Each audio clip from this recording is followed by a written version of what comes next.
দেখো এই কোশ্চেন্সটা একটা মিসিং নাম্বারের কোশ্চেন্স, তো এখানে এই কোশ্চেন মার্কে কত বসবে এটা আমাদেরকে ফাইন্ড আউট করতে হবে। মেনলি দেখো এই যে দুটো নাম্বার রয়েছে, এই দুটো নাম্বার থেকে এখানে 28 ক্রিয়েট হয়েছে, সেম অ্যাজ এই 4 আর 5 এখান থেকে 50 ক্রিয়েট হয়েছে, তোমাকে 3 আর 5 থেকে কত হবে এটা তোমাকে বলতে হবে, রাইট?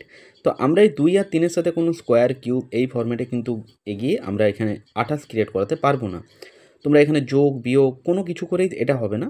এটাকে একটা খুব ম্যাজিক্যাল ট্রিকে সলিউশন করতে হবে। সেটা কি? দেখো এই 2 আর 3কে না আমরা বলবো এটা হচ্ছে 23, রাইট? 2 আর 3কে আমরা বলবো 23। এবার আমরা যখন এটাকে 23 বলবো, 23-এর সাথে আর 5 অ্যাড করলে দেখো 28 হয়। তাহলে এই 5টা কোথার থেকে পাচ্ছি? না, বলবো 5টা হচ্ছে একটা কনস্ট্যান্ট ভ্যালু, যেটার সাথে 23 যোগ হলে কিন্তু 28 ক্রিয়েট হচ্ছে। বলো হ্যাঁ। এখানে দেখো 4 আর 5 এই দুটোকে আমরা যদি বলি যে এটা হচ্ছে 45, তাহলে দেখো 5 কনস্ট্যান্ট ভ্যালু অ্যাড করো 50, সেম অ্যাজ এখানে 35, তার সাথে তুমি 5 অ্যাড করো, বলবে এটা হচ্ছে 40।